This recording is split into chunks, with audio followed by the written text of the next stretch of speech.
मंडळी, श्रावण महिन्याची सुरुवात झाली की आपण आपल्या घरात वेगवेगळ्या प्रकारच्या भाज्या बनवतो. तर आज मी तुमच्यासाठी घेऊन आले आहे श्रावण स्पेशल भरलेली ढोबळी मिरची. अगदी साध्या घरगुती साहित्यापासून बनणारी मसालेदार आणि खमंग पोळी बरोबर अप्रतिम चव आणि श्रावण महिन्यात तर एकदम स्पेशल डिश ही तुम्ही बनवू शकता.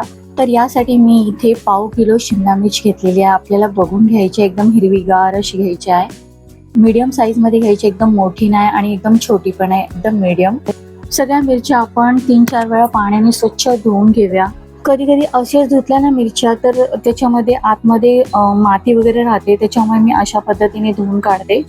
आणि त्याच्यानंतर आपल्याला स्वच्छ सुक्या कपड्याने पुसून काढायचे आहेत, म्हणजे त्याच्यामध्ये पाणी राहता कामा नये. तर इथे धुवून पण झालेले, स्वच्छ कपड्याने पुसून पण झालेलं. तर हे स्टफिंग करण्यासाठी आपण वरून त्याचा देठ कसा काढायचा ते तुम्हाला एकदा मी दाखवते. तर सुरी घेऊन अशा पद्धतीने मी तुम्हाला दाखवते. एकदम हळू, सुरी हाताला लागता कामा नये, एकदम हळूवारपणे असं वरच्या देठाला साईडून कॉर्नरने असं कट देऊन मग अलगद असं त्याचा वरचा देठ आपल्याला काढून घ्यायचे. तुम्ही पाहू शकता अशा पद्धतीने. मग तो अलगद निघतो, मग साईडून वगैरे कट होत नाही. आणि त्यानंतर त्याच्या आतल्या बिया आपल्याला सगळ्या काढून घ्यायच्या. अशा पद्धतीने पूर्ण ते खाली करायचं आहे. तुम्ही पाहू शकता एकदम मस्तपैकी छानपैकी काढून चाललंय. दुसरं पण मिरचीचं देठ तुम्हाला दाखवते, म्हणजे तुम्हाला व्यवस्थित काढता येईल. अशा पद्धतीने सुरीने साईडून कट देऊन मग तो देठ आपल्याला अलगद वरती उचलायचा आहे. आणि छानपैकी असं तिथे होल होतो आणि त्या होलमधून आपण सगळ्या त्यातल्या बिया वगैरे आहेत ते काढू शकतो. तर हे अशा पद्धतीने आपल्याला सगळ्या मिरच्या असं देठ काढायचे आहेत आणि पूर्ण खाली करायचं आहे. तर इथे सगळ्या मिरच्या आपल्याला तशाच कमी देठ काढून झालेल्या आहेत. आता याचा स्टफिंगचा मसाला तयार करूया. तर यासाठी मी इथे 2 कांदे घेतलेले, असे बारीक चिरून, एकदम बारीक चिरायचे आहेत. आणि त्याचबरोबर शेंगदाण्याचं कूट घेतलेलं आहे 1 वाटी. आणि आपले मसाले आहेत लाल तिखट, धणा पावडर, चवीनुसार मीठ, हळद, थोडंसं जिरं पावडर, थोडंसं गरम मसाला. तर हे मसाले पण यामध्ये टाकून घेऊया. त्याचबरोबर मी इथे लसूण घेतलेले आहे, अशी थोडीशी टेचून घेतलेली आहे.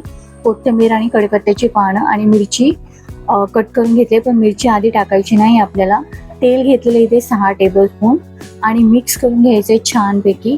आणि त्यातलं जे कांद्याचं पाणी असतं ना तो निघेपर्यंत असं आपल्याला कुस्करून घ्यायचं, असं हाताने छानपैकी मिक्स करून घ्यायचं. जेव्हा आपण हे स्टफिंगचा मसाला तयार करायला घेतो ना तेव्हा त्या वासाने छान असा वास येतो.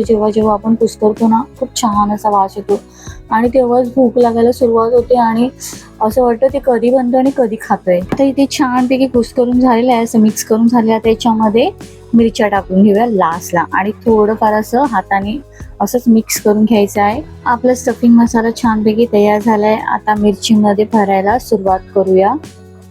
तर मी तुम्हाला दाखवते या पद्धतीने आपल्याला स्टफिंग भरायची आहे. चांगली छानपैकी दाबून आतमध्ये मसाला भरायचा आहे. जेवढं होईल तेवढं मसाला छानपैकी दाबून भरायचा आहे.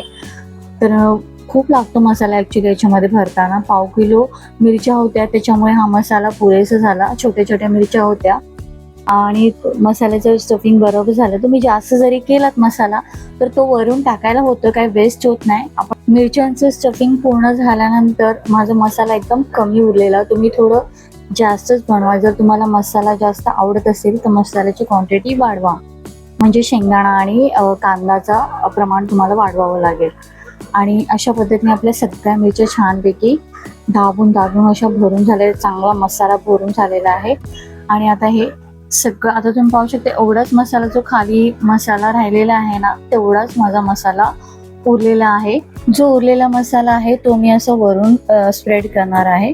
आता सगळ्या मिरच्यांचं स्टफिंग करून इथे तयार झालेलं आहे. आता इथे गॅसवरती आपण पॅन ठेवूया. पॅन गरम झाल्यानंतर मग याच्यामध्ये 3 टेबलस्पून ऑइल टाकून, ऑइल गरम झाल्यानंतर थोडंसं राई, ऑप्शनल आहे नाही टाकलात तरी चालेल. आणि मग ह्या मिरच्या आपल्याला इथे ठेवायच्या आहेत. आता जो उरलेला मसाला आहे तो असं वरून मी असं टाकून घेते, थोडं करून. थोडंसंच उरलेलं तर थोडंसं असं टाकून घेते. त्याच्यावरती थोडंसं तेल टाकून घेऊया आणि त्याच्यानंतर 2 ते 3 मिनिटासाठी झाकण लावून ठेवायचं आहे. थोडं मध्ये आपल्याला चेक करायचं आहे, खाली करपून जास्त देऊ नका आणि एकदम कमी गॅसवरतीच आपल्याला ठेवायचं आहे. मीडियम किंवा फास्ट ठेवू नका. आता 3 मिनिटानंतर मी झाकण काढलेलं आहे. त्यानंतर असं साईडून टर्न करायचं आहे, म्हणजे ती दुसरी साईड पण आपली शिजली जाईल व्यवस्थित. आणि अजिबात पाणी बिणी काही वापरायचं नाही. फक्त वाफेवरतीच आपल्याला कमी गॅसवरती शिजवायचं आहे. तर असं थोडं टर्न करून चम्मचने परत 2 मिनिटासाठी आपल्याला झाकण ठेवायचं आहे आणि 2 मिनिटानंतर परत दुसरी साईड पण टर्न करून असं 2-2 मिनिटांनी आपल्याला टर्न करून सगळ्या मिरच्या व्यवस्थित आपल्याला शिजवून घ्यायच्या आहेत. तर आता इथे छानपैकी मिरच्या आपल्या शिजलेल्या आहेत. तर वरून ना असं एकदा दुसरी साईडून टर्न करून झालं तर असं एक साईड टर्न करून आपल्याला 2-2 मिनिटासाठी झाकण ठेवून असं शिजून घ्यायचं आहे आणि नंतर लास्टला झाकण काढून कोथिंबीर टाकून घेऊया आणि चम्मचने एकदा ते व्यवस्थित दुसऱ्या साईडने टर्न करून घेऊया. उलट पलट करून आपल्याला सगळी साईड शिजून घ्यायची आहे. आता फक्त 1 मिनिटासाठी आपण झाकून ठेवूया म्हणजे आपली भरलेली ढोबळी मिरची सर्व करण्यासाठी तयार होते. तर तुम्ही पण मंडळी या श्रावण महिन्यात उपवासाच्या दिवशी नक्की ही रेसिपी ट्राय करा आणि तुमचा फीडबॅक मला नक्की कळवा. रेसिपी आवडली असेल तर लाईक करा, शेअर करा आणि अशाच नवीन रेसिपीसाठी दीप सोमती चॅनलला सबस्क्राईब करा.